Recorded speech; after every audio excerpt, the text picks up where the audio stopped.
Today, our guest is Cornelia de Wet, speaking to us from South Africa. Cornelia was a political prisoner in that country who was despicably treated while in jail there.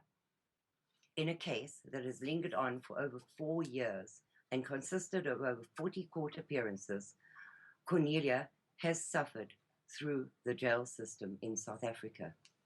She was arrested in 2011 and charged with possession of explosives and ammunition. She spent 2 years in different prisons and eventually was released on bail. The stress and trauma of the past 4 years might be over, but the severity of the outcome will haunt her family for a long time. Hi, Cornelia. Hello, Colin.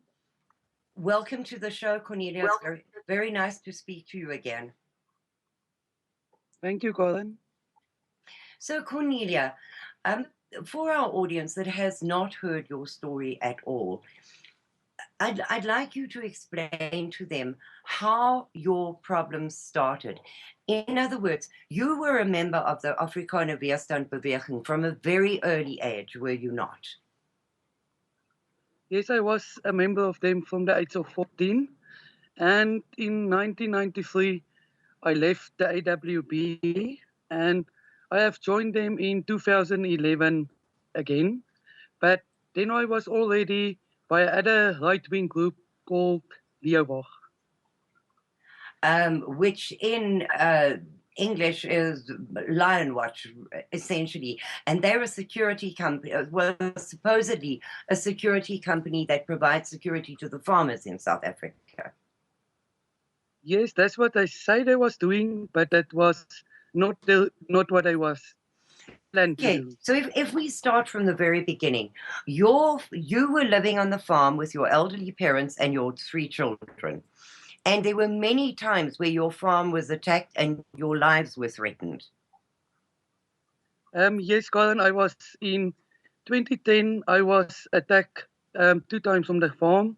I was shot in the leg in one attack, and the other attack my house with me and my daughters was satellite on the farm. With you and your daughters inside.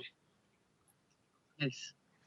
So, as a single mom with 2 relatively young kids at that stage, you then were looking for somebody to help you with security because, as we all know, the police in South Africa are useless. You can call them and they'll come up with a million reasons why they can't come and help you. It's true, Colin, because with my attack, the police take 2 hours before they arrived on the farm. So after that, the Leeuwag have asked me to join them on Facebook. So yes, I joined them for protection, but today I can say it was the biggest mistake I ever made in my life. Yes, I have to agree with you on that, Cornelia. So you joined them and then they employed you in some clerical capacity. Yes, Colin. I was only 2 weeks Leeuwag, and then I have made me an officer in the Leeuwag. And from there, the things have started. So you did clerical work for them and you also ran a feeding scheme for the school children on their behalf. No, Colin. The feeding scheme I was running on my own. I was feeding 36 poor children 2 times a day at Carolina School. But it was not run by Leeuwag. It was run by myself. Okay, it was not on behalf of them. No. So, all right. So now you were working for them in a clerical capacity, and what happened? Well, Colin, they have started planning to overthrow the government and other plans and things. But if you look at the plans, how they want to overthrow the government, it can never succeed. And that was not a plan to overthrow the government because the leader of the Leeuwag was a police informant who have begun the group to arrest certain right-wing people in South Africa. It was an entrapment scheme, in other words. They infiltrated, well, he didn't infiltrate the group, he actually began the group in order to lure patriots, extreme right-wing patriots, into the group and turn them over to the police. Yes. So how did you then discover that this was an entrapment scheme? I didn't realize that on that stage, but I was one night on a meeting in Sanin, and they was still planning this overthrow the government, and I tell them the plan can't succeed, and I'm out of the group. And one of the officers have taken me back to the farm, and when I came here at my house, I tell him, do you know what? Never contacted me, and please let me go. I can't go anymore ahead with your plans. Essentially lose my phone number because you people don't have a plan. You just have a stupid idea on how to do this. And you're all going to get arrested and put in jail. Yes, girl, let me say it like this. They plan like they want to bomb certain places in this town. And 1 month later, they want to bomb places in another town. If you bomb the first place, the police gonna hunt you down. You can't do it like that. It's impossible to plan like that. Yes, because well, on the one hand, that is exactly what the ANC did while they were fighting the a National Party government in South Africa, but they got caught as well. And that is essentially why Nelson Mandela was put in jail for 27 years, was because that's exactly what he did. Yes, that is what he did. And do you know what? The plans can be successfully. It can't be. The way they have planned it, the way they have done it, it can't be. Because they even post their plans on Facebook. Which group posts plans on Facebook? Oh my goodness. Oh my goodness. Yeah. So you became suspicious of them. You didn't like their lack of planning. You realized that this, not necessarily at that stage, that this was entrapment, but that it was a direct route to jail. Yes, because I was thinking I'm a mother of 3 children, and to give up my life for them was not worth it because the plans will never succeed. Absolutely. Now, one of the things that I'm asked, so very often asked, is why do the whites not in South Africa not rise up and start this kind of thing against the ANC government? Because the whites are so oppressed in South Africa. Now, your experience shows exactly why this cannot be successful by a very, very small minority of whites against a huge majority of blacks, when the whites can't even work together and are totally infiltrated by police spies. Yes, Colin, you see, in all the right-wing groups in South Africa is police spies because that's all they do is looking into the right-wing groups in South Africa. And there's not one in the groups, there are many in each group in South Africa. And you see, you can trust nobody because you think you trust someone, then he is a police informant. So you can trust nobody. You know, I have reported on your story a number of times, but every time I do this, I am so speechless. Although I should know your story from beginning to end, it just, it is such a difficult story to tell because our listeners do not know the situation in South Africa. They cannot even begin to understand, mostly, being an 8% minority of whites in a country. So and for anybody to understand the absolute corruption and fraud in the police department is impossible, because one is taught in white countries to trust the police. They are your friend and they will help you if you need help.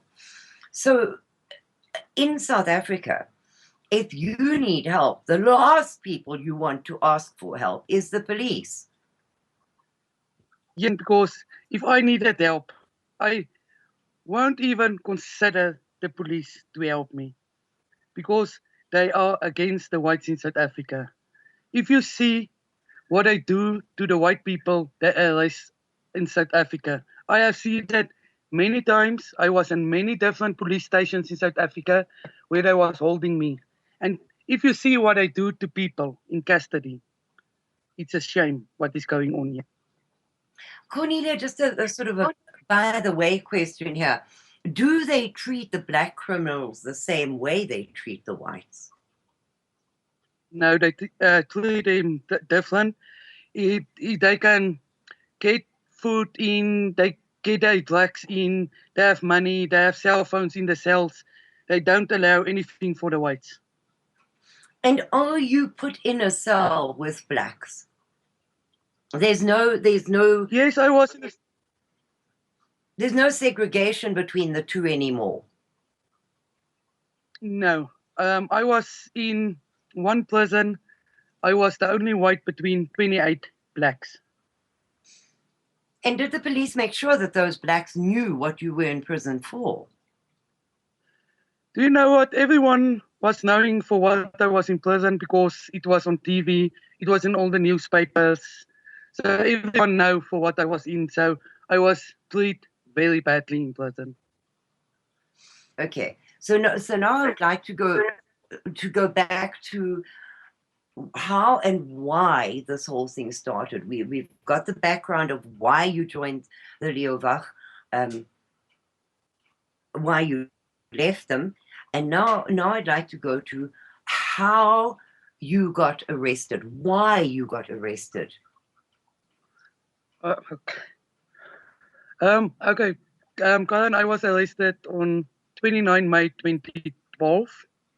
I was en route with my children to school when the police stopped us on route and tell us to get out of the vehicle. They took immediately all our cell phones away and searched our vehicle and then tell us to go back to the farm. They don't even allow us to take the kids to school. We must follow them back to the farm. With the children? Yes. Okay, and so did they tell you at that stage why they had stopped you and why you were going back to the farm? No, they didn't tell me. But when we arrived on the farm, the black captain of the Hawks gave me my search warrant, what say high treason and terrorism and incitement, with along with another 47 charges against what they is investigating against me. So before they even searched your farm, they had this information that it was high treason, terrorism. Did they have possession of ammunition and explosive on that warrant? Yes, Colin, that was said that someone, MNI's called Crime Stop. A lot of other things was on the search warrant. Okay, so they gave this to you when you got back to the farm. And Yes. and then what did they do? Well, there was 50 black police officers. There was no white when they on the farm.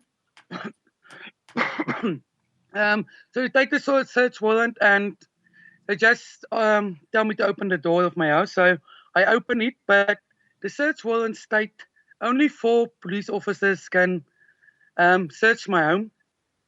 But then I've come in and searched my home and take things and throw everything out and looking for the stuff. But the things I was looking was standing on the couch in the living room because it was delivered the previous night to me by an officer of Leeuwag to keep for him.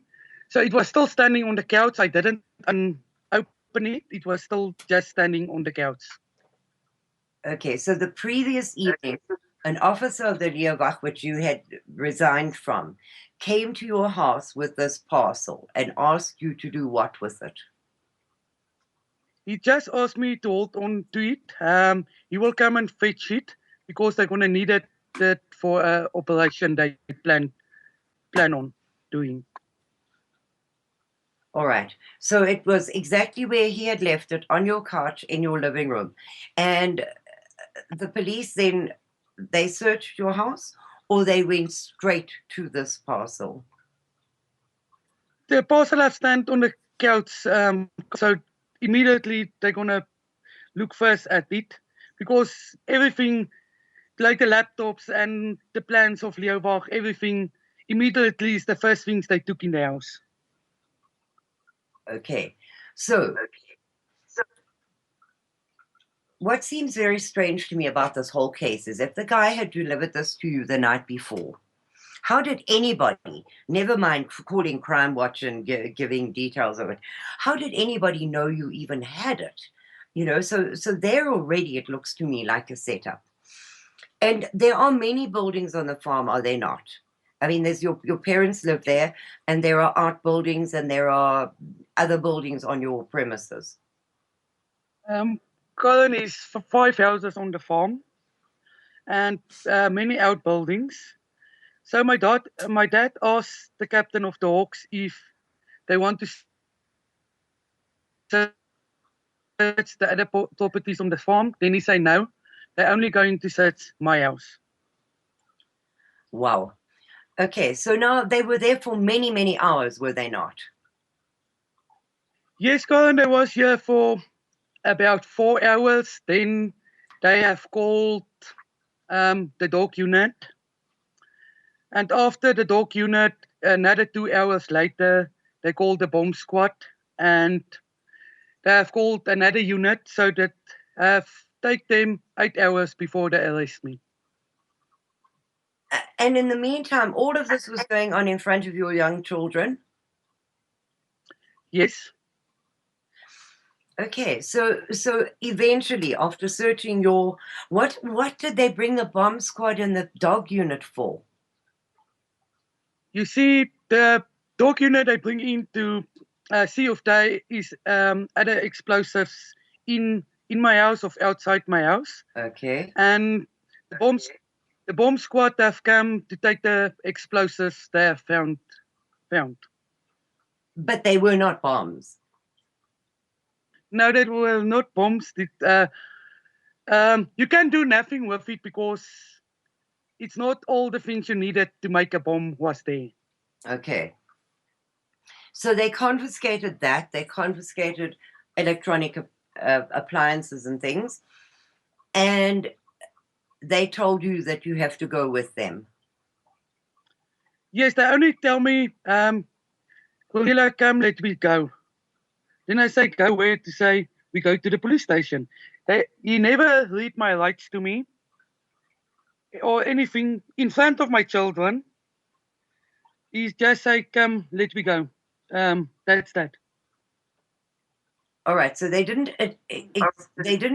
arrest you because they didn't have charges against you. They just took you away for questioning, in other words.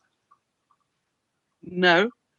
They didn't say they arrest me, but they did arrest me because when I arrived at the police station, they immediately took my fingerprints and took me to a room back in the police station and then tell me they're going to book me now in the police cells and things. So that was the whole plan, but they didn't tell it in front of my family they're going to arrest me. Okay. But at that stage, they still did not charge you with anything, although you were under arrest and in jail. No, they didn't charge me with anything, no. But the search warrant had 40 charges against you. Yes, but you see, the next morning when I appear in court, they never charged me with any charge. So and they refused to give me any bail, and they transferred me to Middelburg prison. Okay. So now they've taken you to prison, and then? Well, then I was stayed there. My next bail application was 7 days later. When I go to court again, they never charged me with anything, and they still refused to give me bail because the police say they're going to take 6 months to do an investigation in the case. So the case was postponed again, and that's how it was going for 2 years. I was in prison. But you were still not charged during most of this time. No, Colin, I was charged after 1 year and 3 months. They have charged me for the first time. And they said they were going to give you a public defendant, but did they? Yes, Colin, they did give me 10 of them, but all was black lawyers. So they didn't want to do the case because for what I was arrested for, every time there was an excuse, or they can talk my language, they can only talk their own language. So every time the lawyers have changed, 10 of them. Wow. But now I still don't understand how a lawyer can prepare a case if there are no charges filed. So yes, they gave you somebody to defend you, but what was he defending you against? Because you were neither charged nor formally arrested nor granted bail, and even at a bail hearing, what was he defending against if there were no charges? Colin, every time with my bail hearing, they have say it's high treason and terrorism, and on the 2 defenses, but they didn't charge me with it. They can't give me bail. So every time that was the story from high treason. For 2 years, they have go on with high treason and terrorism. Okay. What, but I have one lawyer, what I've asked the court, why they didn't charge me with high treason and terrorism. Then they say they're still doing the investigation. They can't charge me now. I must wait till the investigation is finished. So the only court appearances you made during this time, and I believe there were about 40 of them, were they mainly for bail applications? No. There was 51 court appearances, and some 3 of them was for bail application, and the other was they've postponed the case for investigation, or they set it on trial, and the day when the trial must start, the state can go ahead with it. All right. So then what were all the court cases about? If they were not for bail and there were no charges, they hadn't yet charged you, what were you appearing in court for? And every time they took me to court, I was maybe 4 minutes in court. Every time they postponed the case. That's all I was doing for 2 years. I was in jail. And every time you went to court, they moved you around? Yes, and I was moved around many times from one prison or from one police station to another police station. My family never know where I was. Today I was here, tomorrow I was on at a prison or at a police station. They have moved me around all the time. And you were severely beaten while in prison, were you not? Yes, Colin, I was. One night was I beaten by the guards of the prison, but it was all black guards because I was sick. They have given me medication, and that was hard medication what I don't use. And I get sick of the medication they give me, and I want to see a doctor that night. So they open my cell, and they have beat me very bad. And after a beating, 2 days after a beating, they transfer me to another prison. so that my family can't see me. Um, they have beat me and see the marks on me and things, so they have transferred me to another prison. So and were you allowed to see a doctor? No, um, no, Colin, they didn't allow me to see a doctor. And they also then, I believe that the press wanted to take photographs of how you looked when you were beaten up, but they would not allow that, would they? Colin, the day I was going to court for my last bail application, that was 28 January 2013. The day they have closed the court and no one was allowed inside court, or everyone must stand outside on the pavement because no one was allowed, not my family, no one was allowed to come into the courtyard or the court. And after the bail application, they refused me bail again and they took me out, and 5 black police officers of the Hawks and 1 police captain of Carolina Police have beat me very bad. The blood was running off me. They have strangled me. So they have beat me very bad. And then they took me out. But the media was outside SABC3. So, but they couldn't film it because they do it where no one could see how they have beat me. Okay, so then, you know, the story of you being moved around so much, I just can never get my head around it. They would move you from one police station to another police station in the middle of the night. And then they would move you from there to somewhere else in the early hours of the morning. And then they would move you to a prison, and then they'd move you all the way back again. I mean, they spent hours and hours and hours and days just moving you around the country. Yes, and then they move me. If they have moved me, they have 50 police officers who escort us from one place to another place.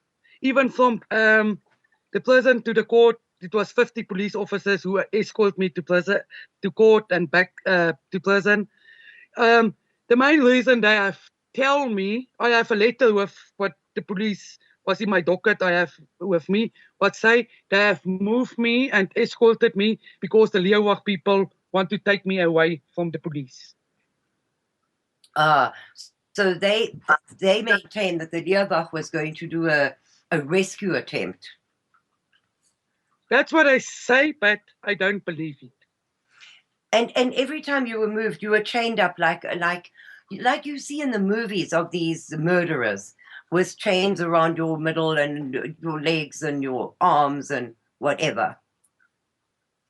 Yes, God, even the black prisoners, if I go to court, I tell them, do you know what? That woman is not an animal. How can you do that to a woman, to chain her like that? But even if I complain, they just tell me, do you know what? That's the beginning. You will see what happened later. So even to complain, I even complain in court by the judge to tell them they beat me and they hurt me every time they took me to court. Then the judge say for me, there's nothing you can complain about. You had no rights whatsoever. No, I didn't. And the way that they kept you in jail, you were literally starved, weren't you? Yes, Colin, I was. Because, to live, I was the only white living between that black people, and to live with them is hell. So it was very difficult, and the pleasant food you can't eat because it's all this dirty, that has a mouse drops in it, and it was very dirty. You can't eat it. Well,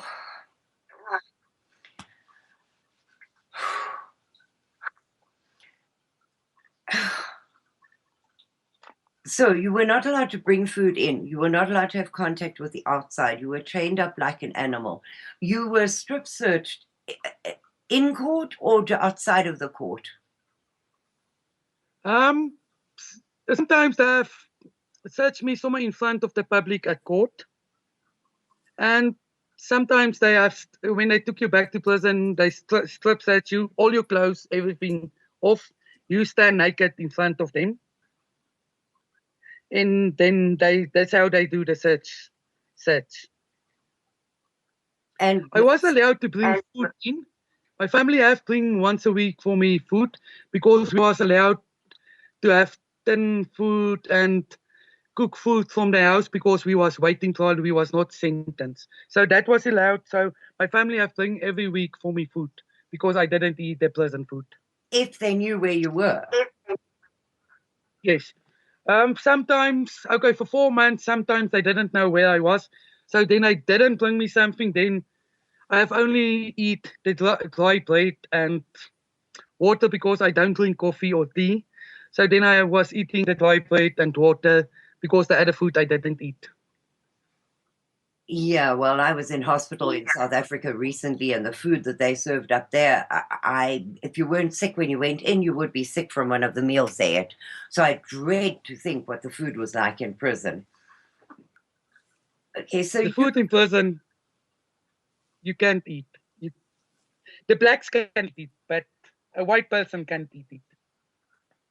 okay, so you were in prison how many months? I was 21, almost 22 months in prison. And then why did they eventually grant you bail after all these refusals of your bail applications, etc.? Suddenly you were granted bail. Now I was not granted bail. I Oh, was appeal against. I have make an appeal in High Court in Pretoria, and the High Court have granted me bail. now you went to many different courts, so it was not the same magistrate every time. No, I was only in one court in Carolina for 2 years. That was the black magistrate, and after that, I have a white magistrate who was do my case till it was finished. A white magistrate eventually. Yes, and that's the one I was complaining about. They assault me, and that's the one who said, "Just you have nothing to complain about." He have even see how the police was beat me at court.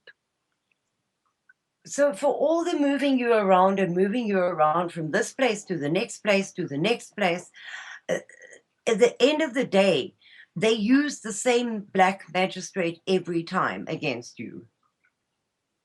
Yes, the same black one who hate me so much. He have told me when I appear one time in front of him, he told me, "You can make you ready for 5 to 10 years waiting trial because that's how long you will be on waiting trial in South Africa." Up to 10 years. Yeah, And 5 to 10 years, yes. is he not the same magistrate? Um, or was it this magistrate that told you, even if these charges are dropped against you, they will institute other charges? Or was that somebody else? That was the police, that was the investigator officer of the Hawks who told me that. So could you tell us something about that? They have fetched me one day. The day when they beat me at court, I have opened a case against the police officers because I've seen a doctor and I was so I opened a case against the police and I think maybe a month later I have appeared again in court and then the police captain told me, "Cornelia, if you try to open any other case against the police, we will bring other charges against you.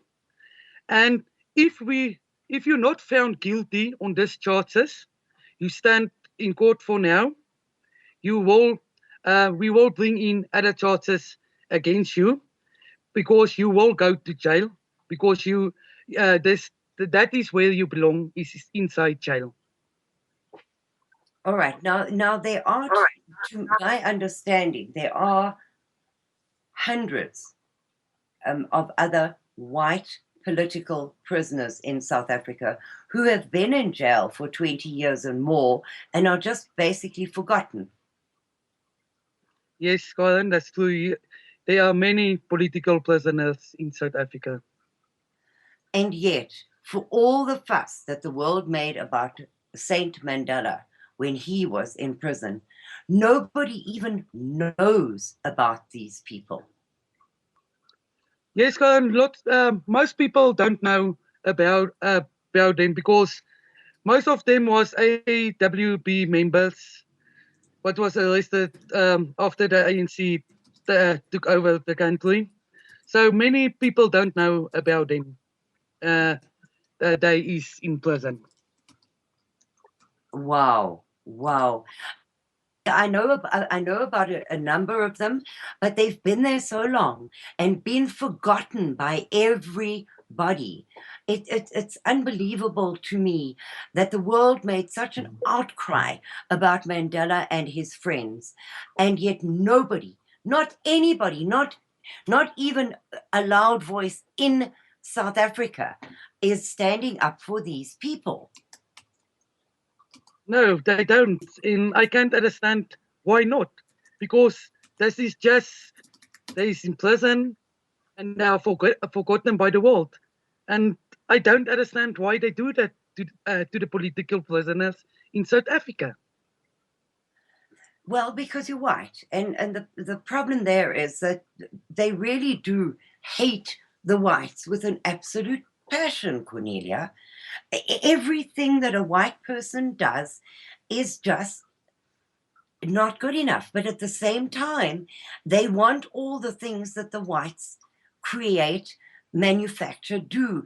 They want the Western way of life, but they do not want the white people who create and maintain that life. No, they don't want the white people, of course. They want the farms, they want the businesses of the whites because, like they say, they own everything in South Africa. They own nothing because everything in South Africa was built with white hands, not black hands. Well, yeah, created by. I understand that your first language is not English, but I will get the arguments from people. Yes, the blacks were used for labor because there never were enough white people in South Africa ever in the history of that country to do all the manual labor in the mines, etc., etc. And the blacks wanted a portion of the white development, the white way of life. So they flocked into South Africa in their hundreds of thousands and wanted a piece of the pie. So they were used as manual laborers, and now they're using that as an excuse that the country was built on their sweat. But there is nothing that they ever created, designed, developed. They labored. But now suddenly the whites are the bad people, whereas when the whites arrived in South Africa, there was absolutely nothing there.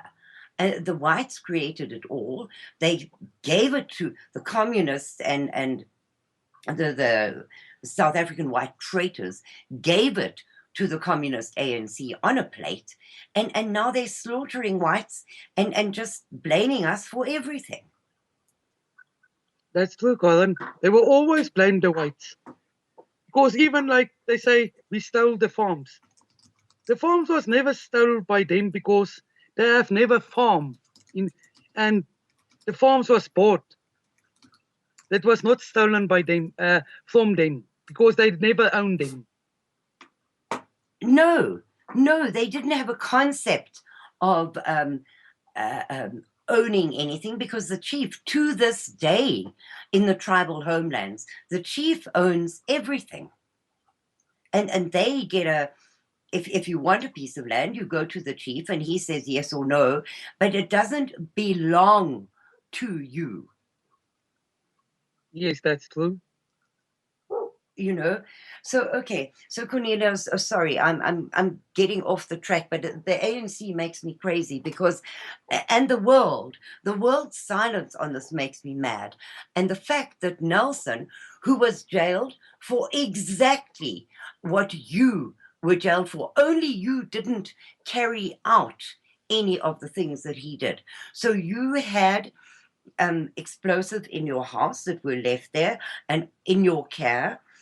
He actually went and blew up, or him and his people blew up police stations, restaurants, all kinds of places.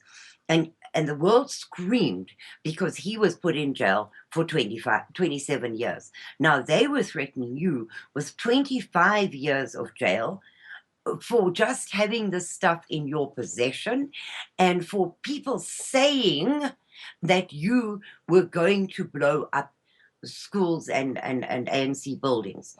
So the unfairness of it and the silence of the world about your case just makes me angry. Well, Colin, I have get used to it because do you know what? When I was in prison and the treatment I have suffered, and some people have come and see me. I'm not going to mention the organizations, right-wing organizations in South Africa. One have come and see me and tell me I must tell the court I'm mad. Then I won't go to jail. Then I tell them, do you know what? I'm not going to do that. I was reading an article where they said, hang on here. They said if you plead guilty, a chance of a lesser sentence was on the table if you pled guilty. So did you eventually do that? Going with my last court appearances, I have a new lawyer, the state have given me, but he was white, and I never spoke to him before the court appearance that day. So the morning when he see me and spoke to me, tell me, Cornelia, do you know what? I'm going to tell you the truth. We can go ahead with the case and go on trial with it, but we're not going to win the case. And the chance is let you go and get 25 years if they found you guilty. Then he tell me, do you know what? Plead guilty and you can get a less sentence, and he will try to see if they can give me a suspended sentence because I was already 2 years in jail. Yes. So I told him at first, no, I'm not going to plead guilty. Then he called my family and talked to my family. And my family tell me, do you know what? Plead guilty, get it over because it's over 4 years this case is going on. So yes, I have plead guilty to end the case, yes. Okay. So now I'm going to just read an article by Laura O'Neill called All Over for Cornelia de Wet. This was after you had pled guilty. So before the trial commenced, the accused was provided with a state attorney who appeared for the first time, and according to Cornelia, was a gentleman, concerned and willing to try his best. Cornelia was advised that if found guilty, a 25-year jail term would be handed down. But if she pleaded guilty, the chance of a lesser sentence was on the table. Pleading guilty to avoid a harsh jail sentence, the accused received a 5-year suspended sentence and a lifelong criminal record. During the trial, the state admitted that there was no real factual evidence to prove the accused was involved or had plans to commit a crime using the explosives or ammunition. The state confirmed that there were witnesses that could be called, but it would not result in any conclusive evidence being delivered. During sentencing, the magistrate said that the accused was the only person who knew what her intentions with the explosives and ammunition might have been. The state took into consideration the 2 years she had already spent in prison and the denial of bail on 3 accounts, including the attempt to make a plea bargain to end the traumatic experience. The accused was reminded of the seriousness of the charges and that the interests of the community and the family had to be taken into account before handing down sentence. Cornelia is pleased not to have to return to prison and recalled the nightmare of spending time in the overcrowded, rat-infested South African prisons.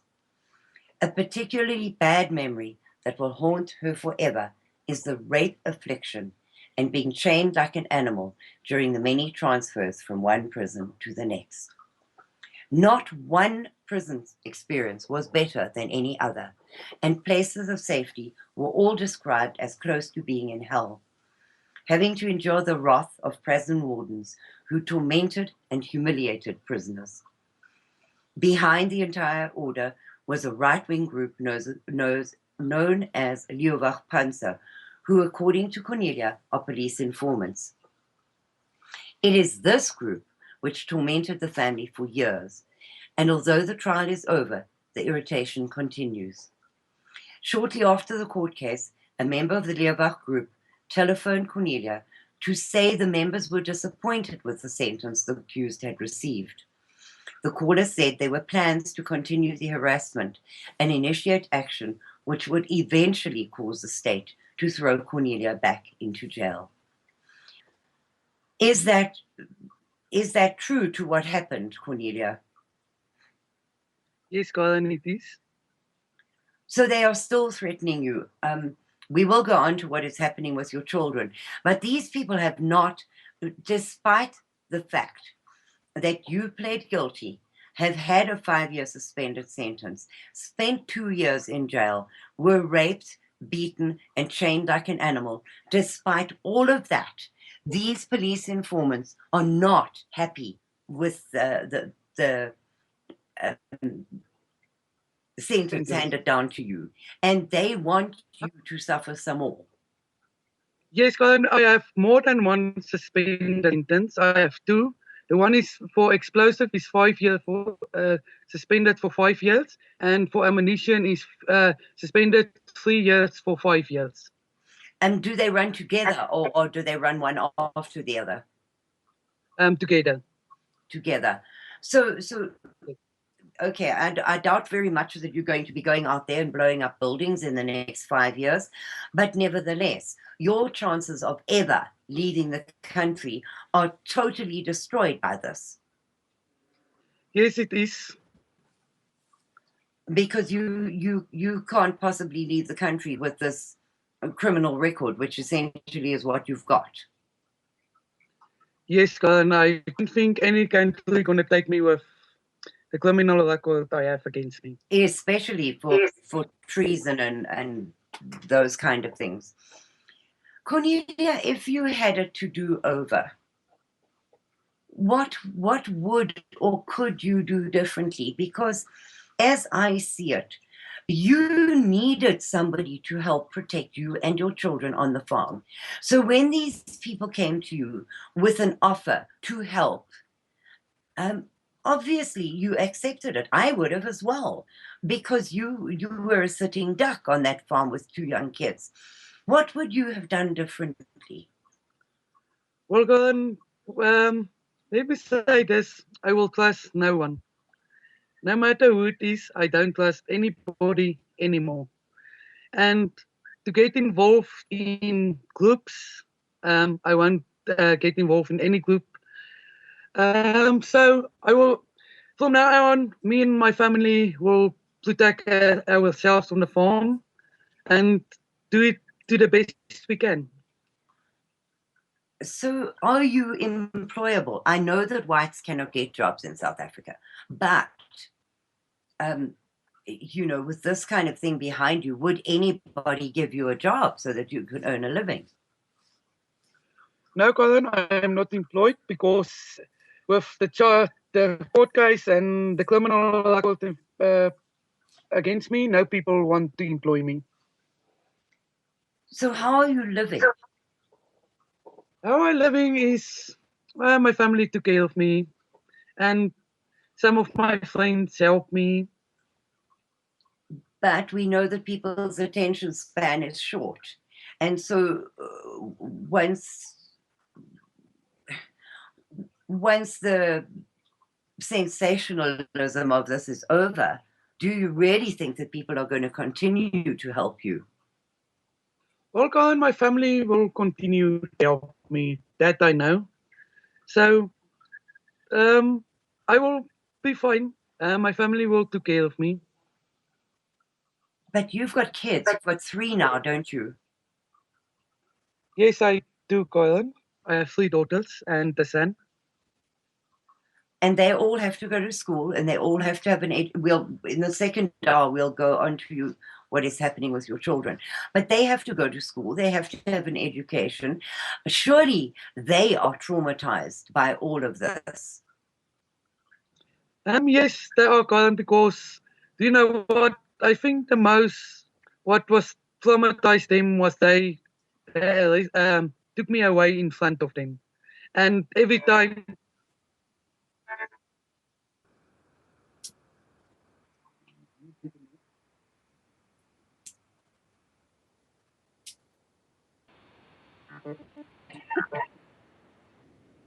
You're listening to Radio Free South Africa. This is your host, Karen Smith, and our guest today from South Africa is Cornelia de Wet, very much abused by the legal system in South Africa, accused of treason and crimes against the state.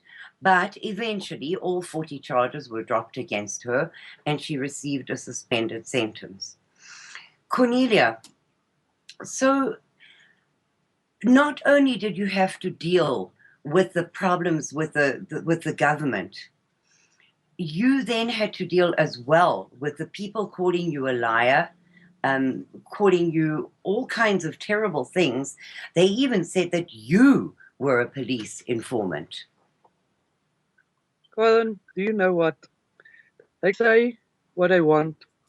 I, I was never in my life a police informant, and that was proof many times that that is wrong that I was a police informant. The police informant was the leader of the group who have testified against the other Boers in the Mangaung case. They can go and read it on the media, the Mangaung case, and they will see the leader of that group was the police informant who have testified against Johan Prinsloo in the Mangaung case. I read so many articles belittling you, making you out to be not just a liar, but attention seeking. You were looking for the publicity. They said the most terrible things about you, and yet everything that you said turned out to be true in the end, because the state themselves said they did not have enough evidence against you to bring you to trial. So I know that for you now, it's like, oh, well, they must say whatever they like. But at the time, it must have added incredibly to the stress you felt. Because Yes, the it does, white Colin. people themselves didn't want to believe you.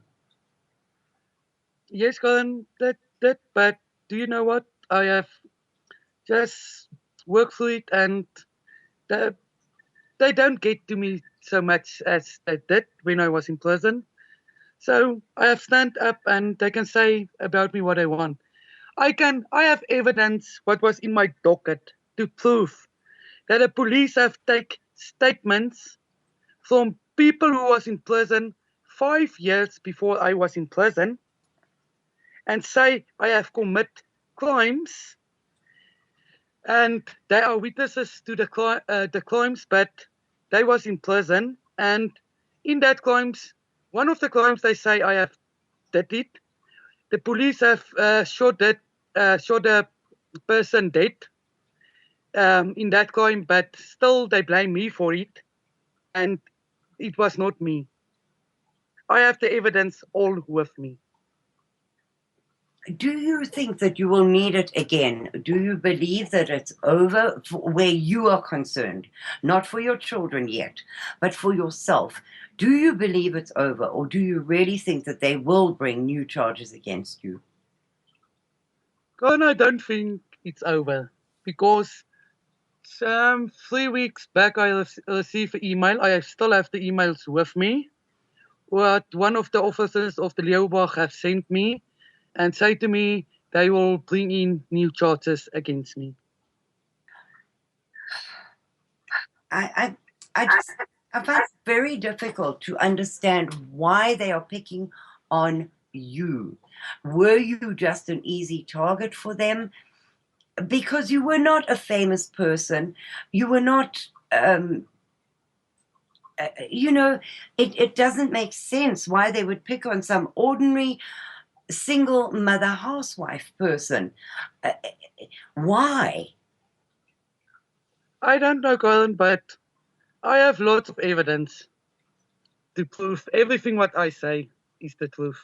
Everything they did to me and everything they say to me, I have all the evidence with me.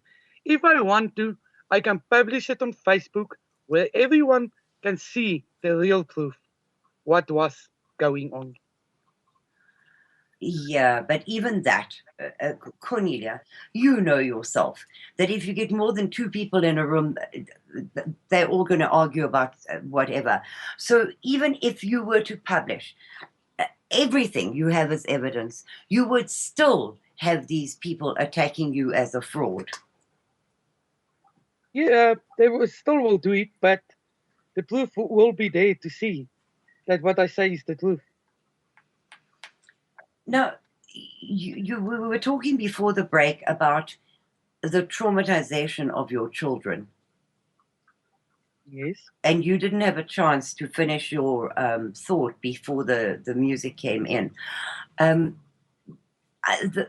Much as I feel devastated for you and the destruction of your life by all of this, your children are innocent victims in all of this. And their lives have been destroyed. Could you talk a little about that? Yes, their lives was destroyed because they didn't have a mother for 2 years. No parent. They only have their grandparents who have took care of them. So it was hard for them to grow up that 2 years without a mother or a parent in their lives. And so it's hard for them for the 4 years I was in court and see every time they bring me to court how I was handcuffed and they have see everything. And how were their lives while you were in jail? Were they discriminated against at school, in their community? Were they all right?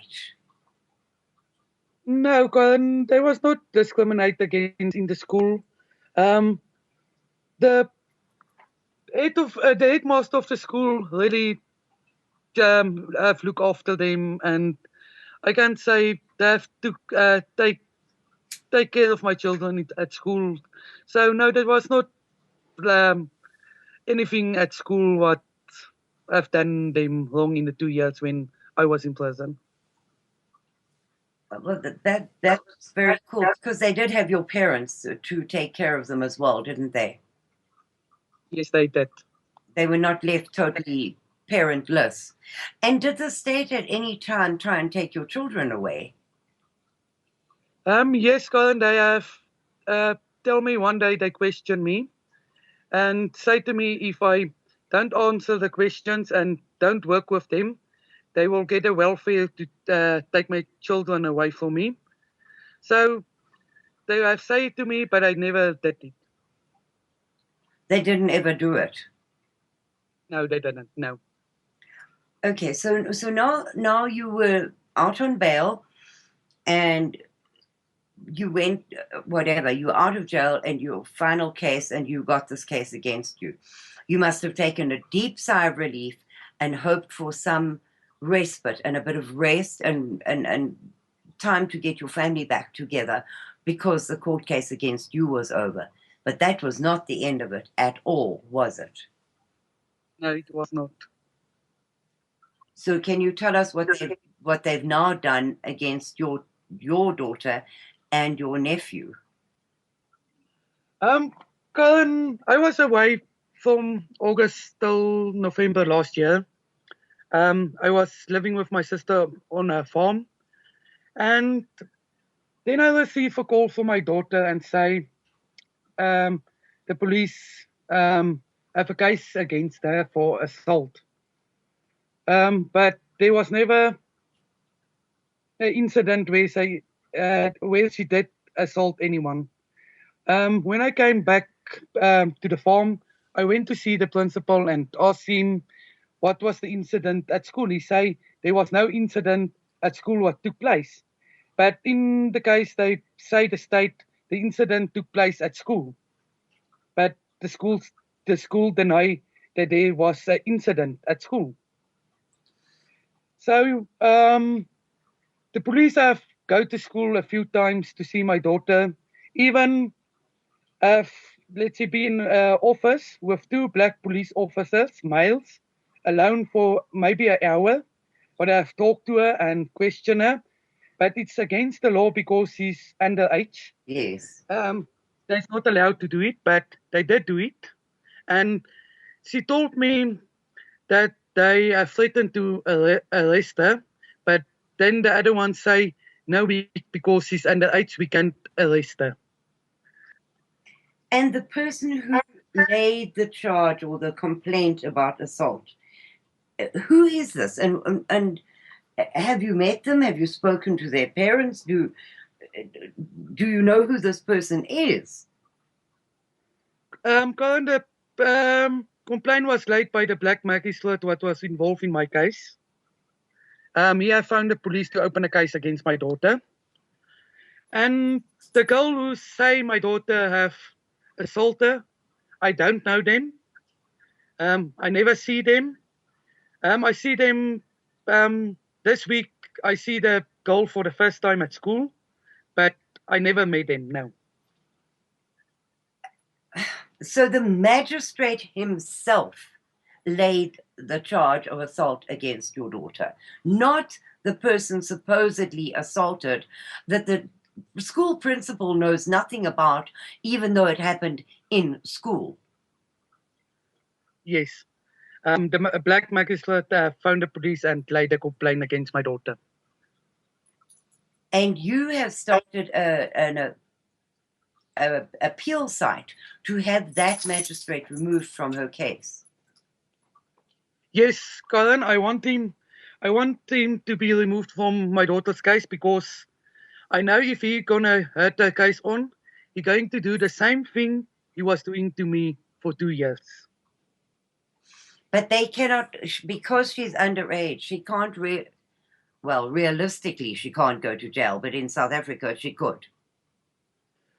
Colin, let us say like this. I was in prison with girls with the age of 12 and 13 years who was in prison when I was there. So in South Africa, yes, you can go to jail. Now, your daughter, as far as I have seen, she's a very attractive young lady, and she's a very good student. Yes, he's a very good student. The principal told us this 2 days ago that she will be one of the top learners for matric this year. But if they have a criminal case against her, then she will not get a bursary or anything to attend university, will she?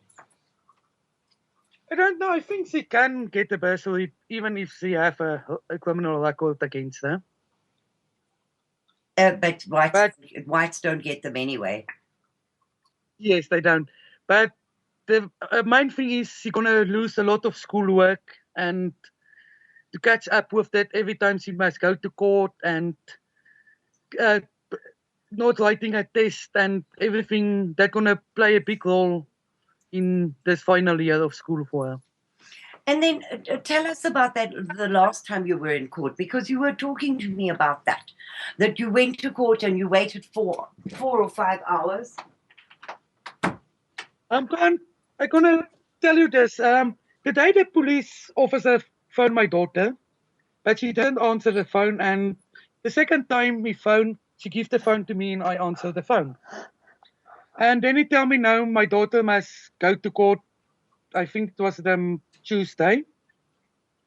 And I left and go to my parents to tell them what is happening. So I was maybe an hour away from home. When I came back, my daughter tried to commit suicide. So she was ended up in hospital and was in a coma for a few days. And 2 days after she was back home, she must appear in court. And the day when we go to court, we was sitting there for 5 hours, and we asked the police officer. He say no, the case is not in the on the court roll for the day, but we must wait. She must see the social worker. So we was waiting 5 hours. The social worker was see all the black people, and she never talked to us. So, and the end of the day, we left, and I go back to the police station, tell them the next time they want my daughter to appear in court, I want a court order to say she must appear in court, because this games they playing to tell me she must appear in court and sit all day there and nothing happen. I'm not gonna attend court without the court order. Can you do that? Yes, Colin, the law say you must get the court order what say you must go to court. Now, sometime this week, I saw on Facebook that the magistrate has said he is going ahead with the case against your child. Yes, Colin, I was Wednesday. The police officer phoned again, and she have left the phone by me, so I answered it. It was the police officer again, and say they want to go to school to give the court order to my daughter. Then I tell him, you stay away from my daughter because she's underage. I will come and fetch the court order at the police station. So when I came by the police station, he let me sign the court order.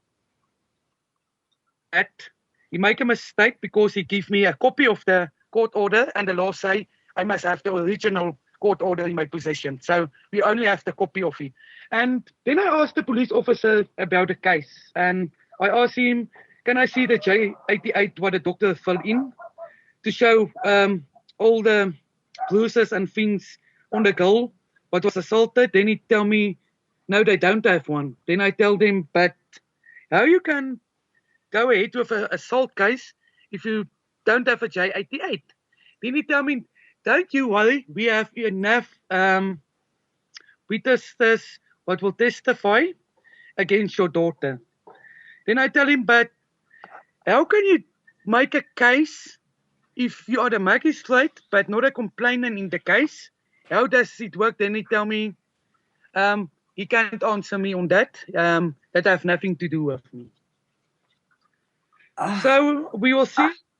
She must appear at 25 in court, but I will go Monday back to the police station and tell them the court order they give me is not what the law describes. So if they don't give me the original one, my daughter will not attend court. And could she be held in contempt of court if she doesn't appear? Yes, they will do that, but the lawyer won't allow it because the court order they give me is not valid because I must have the original one. This one don't have a signature on, don't have a court stamp on, they have nothing on. So that's not legal. And Cornelia, through all of this, how have you managed to pay lawyers and all the other things that are required? The lawyer for my daughter was paid by Anastasia and David in the UK. They have paid a lawyer to represent her in court. And my family have paid, and some of my friends have helped with some of the other legal costs what there was. But it doesn't look like this is ever going to end, does it? No, it doesn't look like it. Because there's also a case against your nephew. Yes, there is. He has 3 cases they investigated against him. And he's also a minor. No, he's not a minor anymore. He has turned 18. Oh, but this did start before then, and the case against, well, the one case against him is as ridiculous as the one against your daughter, because it's for something that happened. You tell the story of the supposed hit and run. Yes. So they say that Yeah, hit and run a black bus in Carolina town where we stay. But that have never happened because there was no hit and run with the vehicle. And it happened a very long time ago, and suddenly this case arose. It's almost a year back. That case is still investigated by the police.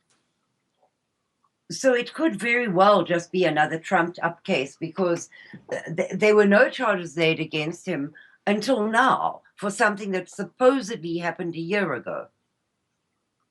Yes, the police have taken his statement, I think, 2 months back, and tell him he better don't run away because they will catch him if he run away.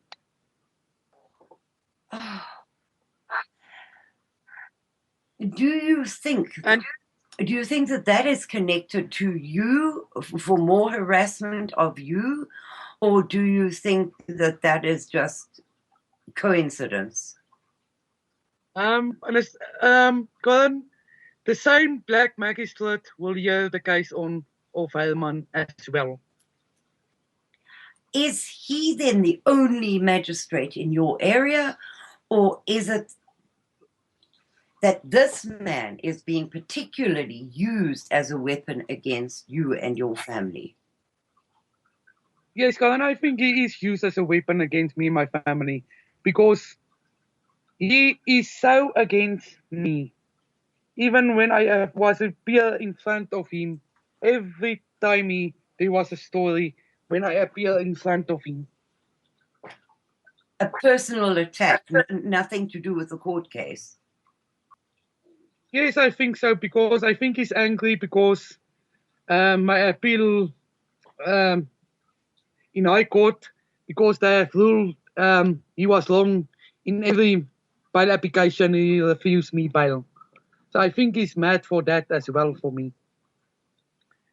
This is the most convoluted, strange story that it has been my misfortune to ever hear, Cornelia. I have never heard of such a strange, involved, ridiculous story.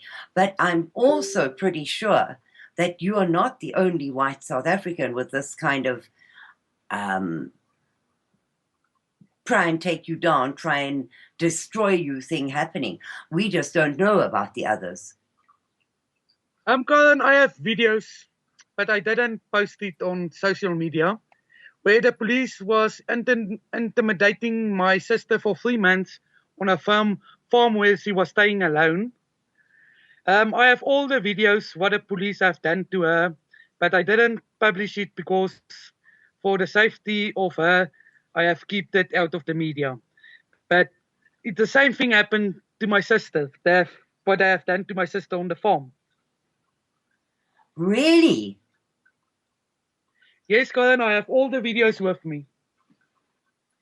And they just get away with it because you have absolutely no recourse against these, because when you were told that you cannot bring a case against the police for beating and raping you.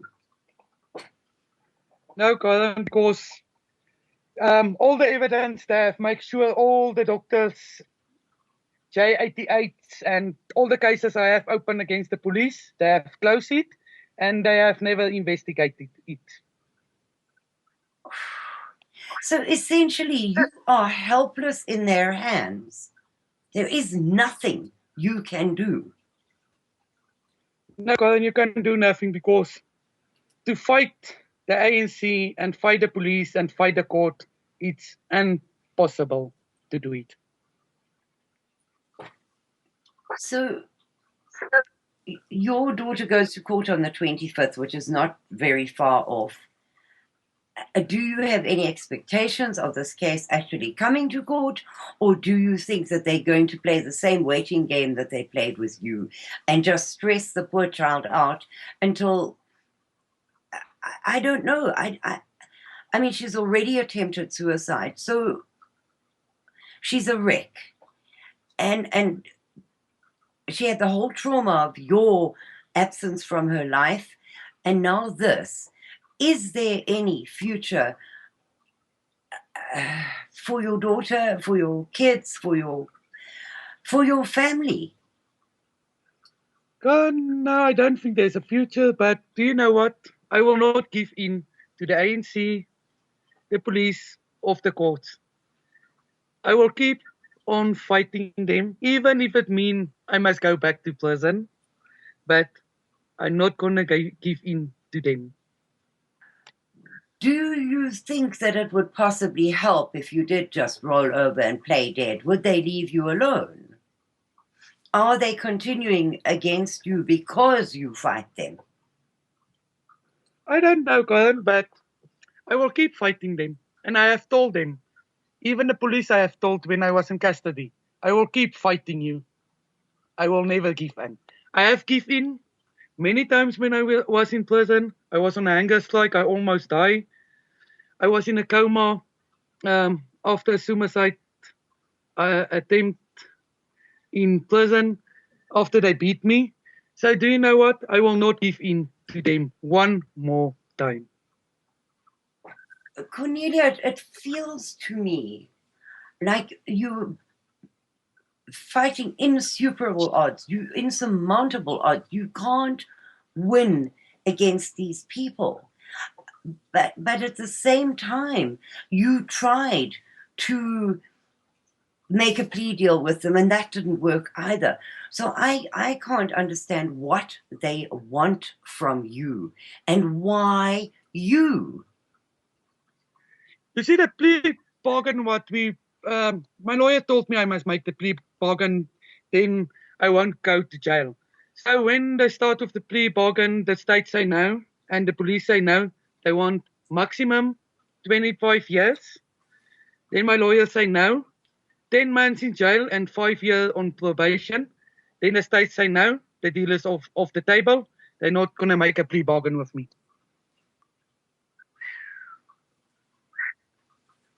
I just want to do a station check. You're listening to Radio Free South Africa on Revolution Radio at freedomslips.com.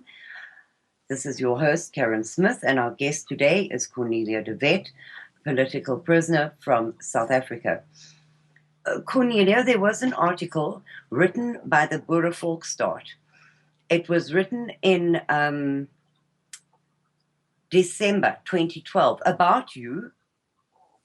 And because of the show that was on before this, where Patricia Aiken was talking about the situation here with the Bundys and the Hammonds and infiltrators, this article was written about infiltrators. It was in defense of you, not against you, not accusing you of anything. But I would like to read it because it applies in both situations. It applies in America and it applies in South Africa. And it is very important that we understand that any patriotic movement will be infiltrated. So the article says, the best way to contrast the opposition is to infiltrate its organizations, to spy on them, but also to influence and divert them, if not actually to take control. This is a direct translation from an Afrikaans person, so the English is not marvelous, so please forgive it. It is not my interpretation of English. To do this, the regime's agents pass themselves off as activists in good faith. Their activity can be manifold: espionage, promotion of illegal activities that facilitate the arrest of the opponents, actions to discredit the organization's most important men, and the cause that he pursues. This has already happened in many other situations, and history teaches us, as just one example, the American FBI in the 60s had more than 2,000 agents in the Ku Klux Klan, when it had already been reduced to only 30,000 members. An agent doesn't serve as a spy, but is there to take control, to influence, divert, discredit, and destroy. The fastest way that a regime has to control a political opposition movement is to establish it directly with its own agents so that they will automatically be its leaders. A new organization of the opposition, driven by agents of the regime, works well when the agents who control it have a certain popularity in the environment that they want to hit, and when that environment is highly fragmented, just as today in South Africa with regard to Boer movements and white Afrikaner movements, to confuse the identity of the folk and then break it down into parties and movements. This is the strategy of the enemy. Cornelia de Wet has accused senior members of these organizations of having threatened and intimidated her several times, and to be the authors of a series of attacks against her farm, her person, her relatives, and her children. The Boer prisoner, Cornelia de Wet, soon after being imprisoned, was hit by a fierce smear campaign aimed to delegitimize her in the eyes of her people. A classic scheme, already proven in many other occasions, made of sexual innuendos and other treason charges. The same strategy applied to two great contemporary Boers, Eugene Terreblanche and Fred Rundle. Browsing the web, there are still blogs created to smear Fred Rundle. They have many similarities with those that now throw mud on Cornelia de Wet. Now, it is important that we understand that these are the tactics that the enemy uses against patriot organizations. The controlled opposition use these organizations. They not only, as you said, Cornelia, that the Leeuwach was formed by a police informant. So it is very important for people to understand that you cannot trust everybody just because they started an organization or they are part of an organization that you agree with. This article, as I say, is written in very, very, very poor English, but the fact of it is so true. It says, organizations that show themselves as faithful to the Boer folk, regardless of who manages them and established them, and for what reasons, serve to summon Boers in good faith, and in general, they recall just them. Let us never forget who plays in any organization that declares itself faithful to the Boer folk is arguably a true patriot. So it is necessary to not generalize.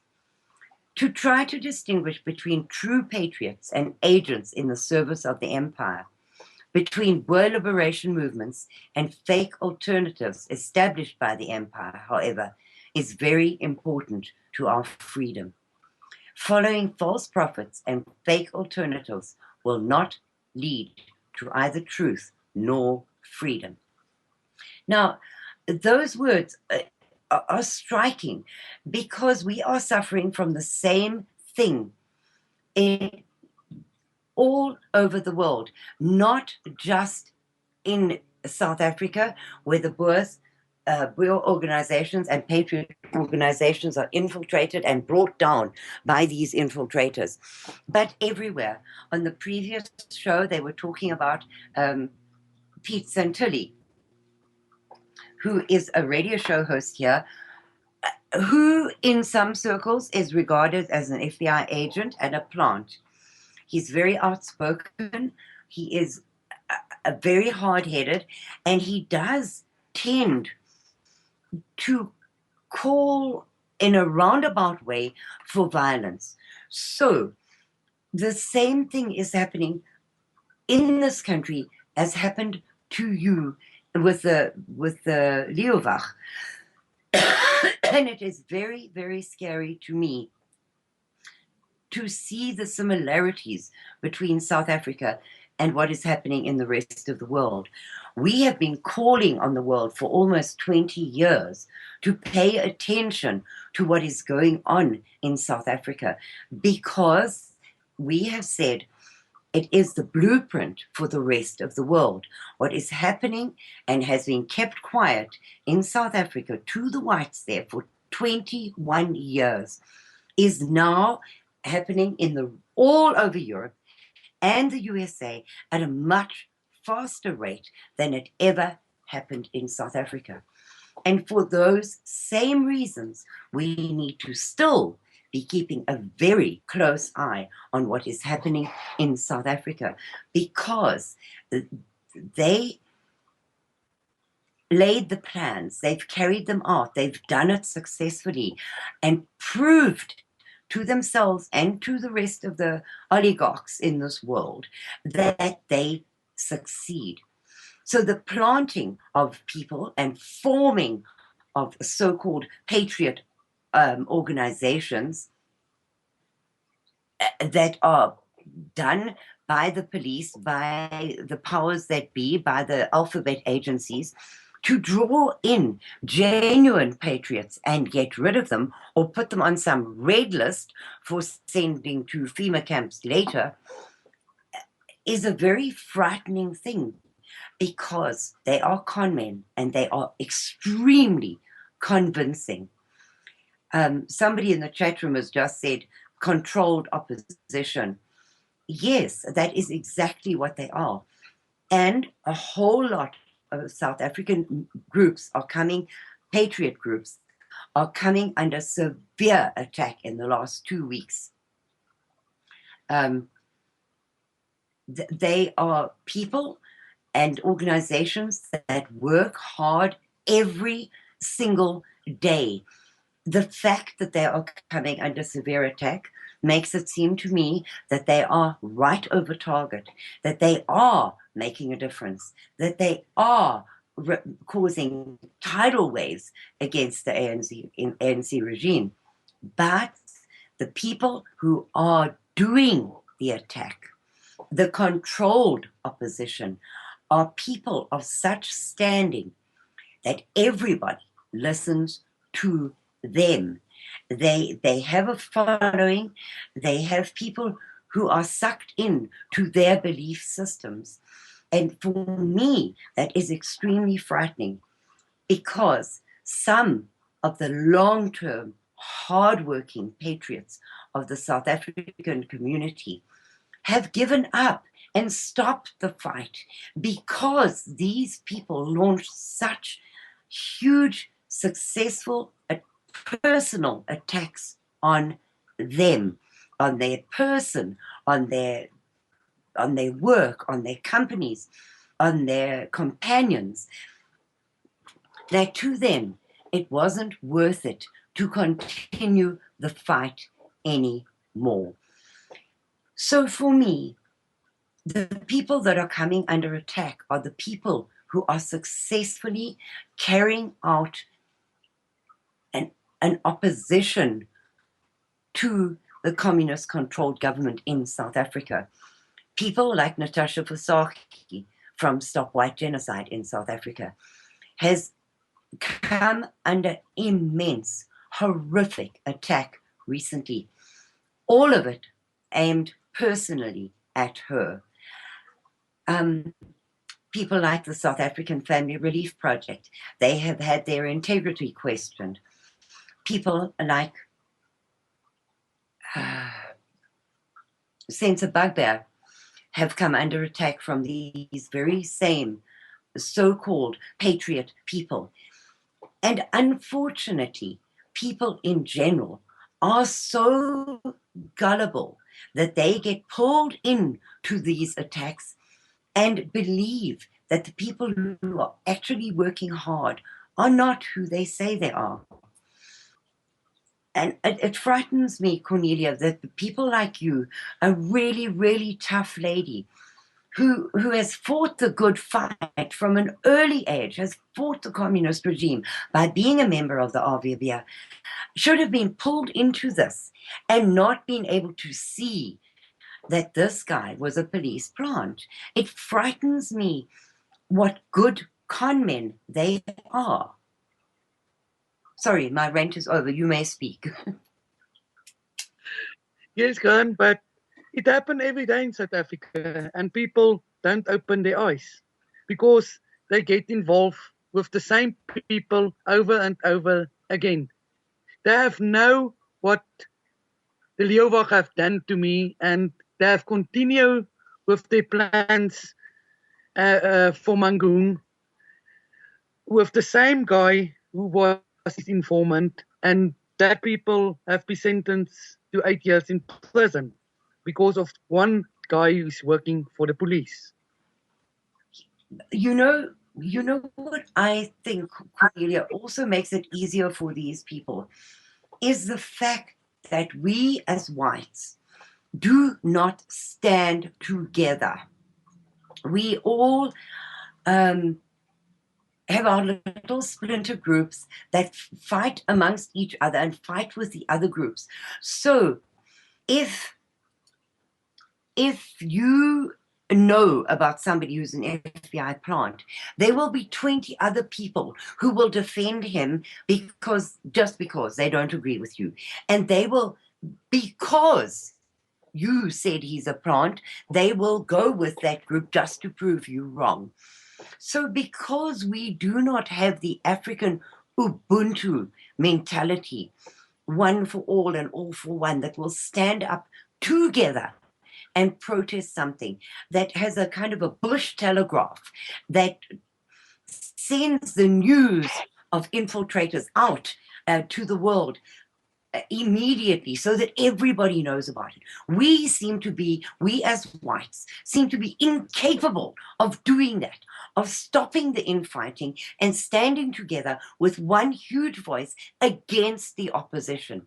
So because of that, each group operates in a vacuum, does not communicate with the other groups. So we have no idea who these bad people are. And they play on that. Yes, they do, Colin. But if you say someone, a person is a police informant, then they tell you, you are wrong, that is a good person who fight a fight for the white people in South Africa. But every time someone say it was a police informant, it was proof he was a police informant. Well, one of my friends, Blackbird 9, in the chat room has just said, oh, the whisper campaign and the false accusation are textbook Bolshevik tactics. Make a false accusation and you immediately split your enemy's ranks. You force your enemy to go into damage control, to waste time and resource to prove innocence. Meanwhile, no forward motion takes place. And that is so very, very, very true. Because the people that I have mentioned that have been attacked in the last few weeks by a well-known British politician as traitors to the South African cause and as people that are turning their followers into the ANC, they have distracted us to such a degree that we have been unable to focus on anything else for a good 2 weeks, except for defending ourselves. And for us, the problem is, how do you prove you did not do something? Or how do you prove innocence? It is easy to prove something was done. But to prove something was not done is extremely, extremely difficult. And this, for me, is the kernel of your case. The terrible things that were done to you were bad, were very, very bad. But they could not have been done without an infiltrator who left the parcel with you, who provided the police with the information of where it was, who sent them to your home, and who is now threatening you with taking more steps against you. And proving innocence is practically impossible. So I feel for you, Cornelia, but your case must be a warning to people in all countries of what can be done if you are not extremely careful of what company you're falling in with. Because you yourself said, if you had to do it again, you would trust nobody. You wouldn't join a group. So that is a lesson you have learned from this. But do you think that the people around you are capable of learning from your experience? Some people never learn because I see on Facebook the same police informants who was involved in my case is involved in another group was begin with the same people as Leeuwag people. So the same police informants is with that group again. So the people don't learn. And like I say to one of the members this week that soon some of your people going to jail again because you don't want to listen and learn out of my case. And you go ahead with this police informants once again. Yes. And he's still doing exactly the same thing. He is pulling in true patriots so that they can be identified and action can be taken against them. So they take the patriots out one by one until there are none of us left to fight the good fight. Yes, because what we really have fight our cause in South Africa is like we don't exist to the people. And we are just forgotten. And we are the people who was really fight the cause for South Africa. And the others is still in jail who have fight the cause for South Africa. But they are forgotten in prison. Absolutely. They are not heroes of the revolution. They are not the upcoming Nelson Mandela, who's going to have statues erected to them in every country in the world. They are in jail, rotting, and being starved, beaten, hurt like you were, and totally forgotten. And that is exactly the plan, is to take us out one by one until there is nobody left to stand up against them and fight the good fight. Yes, that's true, Colin, because if we all gone, who's going to fight for the people of South Africa? Not the ordinary people going to fight the cause because they're too scared they're going to jail. Because what really fight the cause is giving everything up. Yes. Even our freedom we give up to fight the cause. But the people don't see it like that. No. And there again, we come back to, there are things I admire about Black civilization. And one of the things is that Ubuntu thing that they have got going for themselves. All for one and one for all. And it doesn't matter. They put all their disagreements aside and stand up in their tens of thousands and march in the streets, loot, burn, destroy. That I don't admire. But the fact that they can stand together with one voice for one cause is an admirable thing because they get what they want. The whites are incapable of doing that.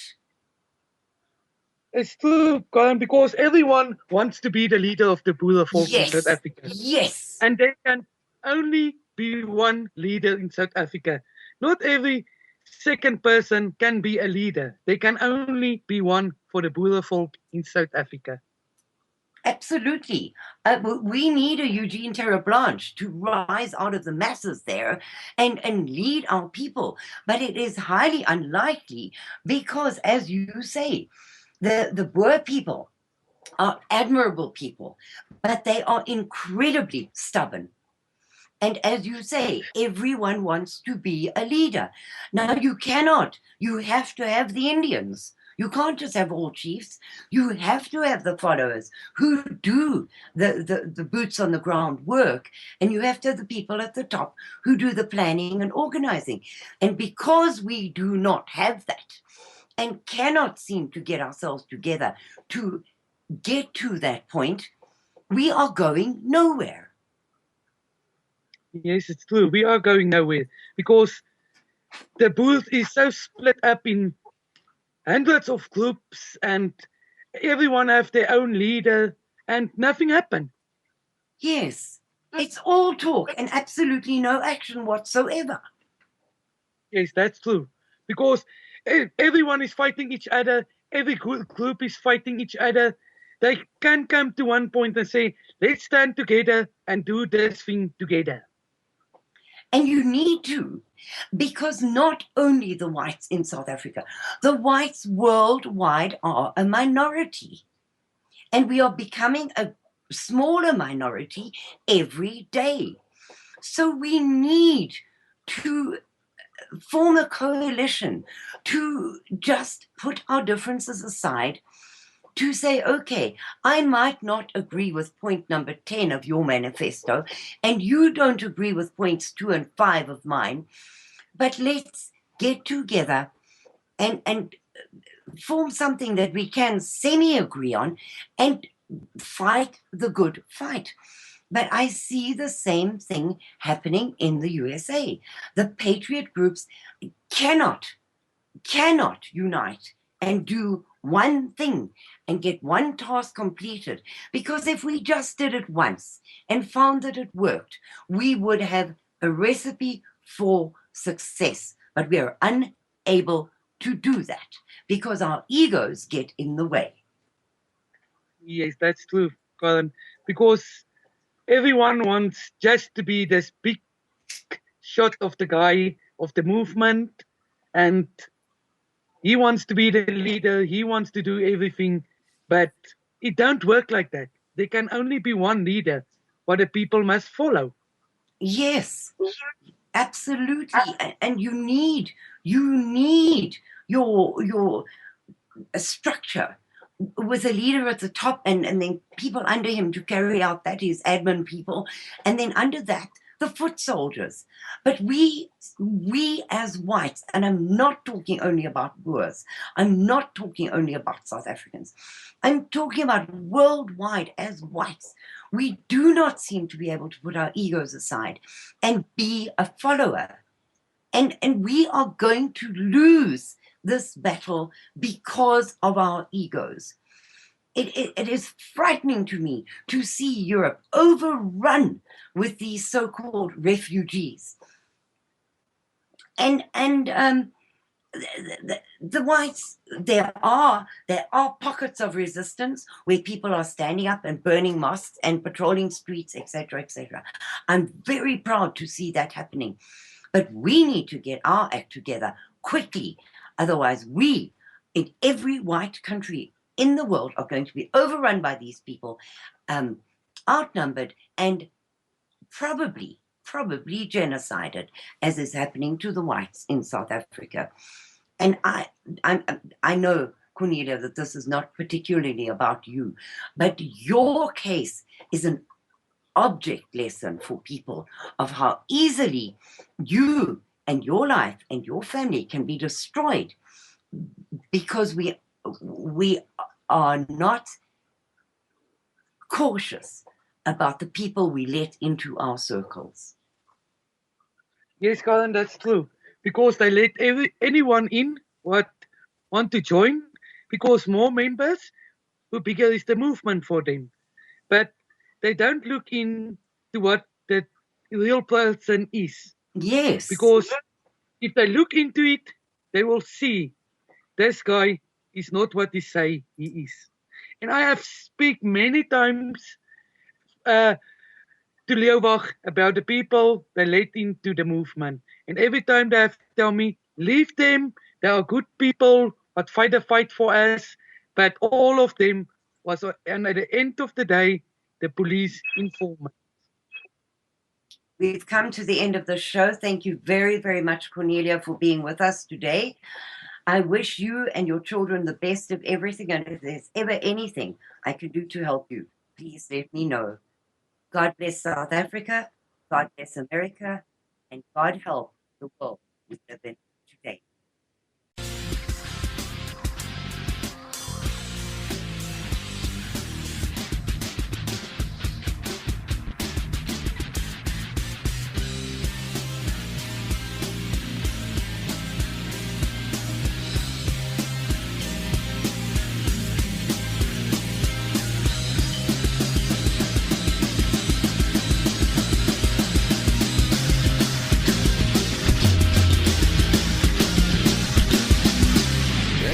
listening to Revolution Radio.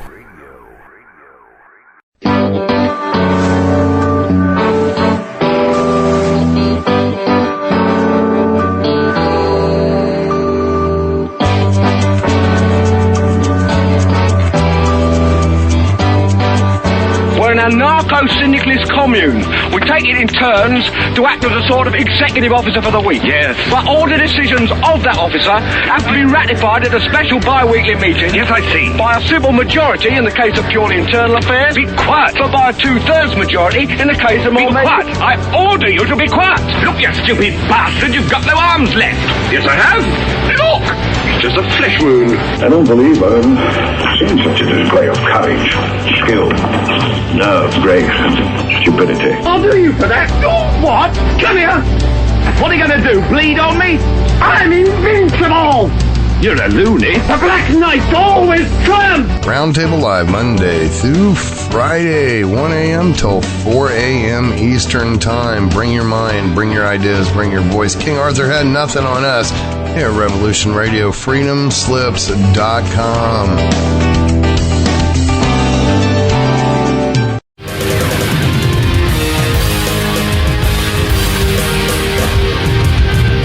I have worked with the CIA, NSA, Templars, and Bilderbergers. Now I work for you. My show will disclose secrets, science, and esoteric knowledge. Join me, Stephen D. Kelly, for 2 hours every Thursday night at 10 o'clock Eastern Time on freedomslips.com, Revolution Radio, Studio A.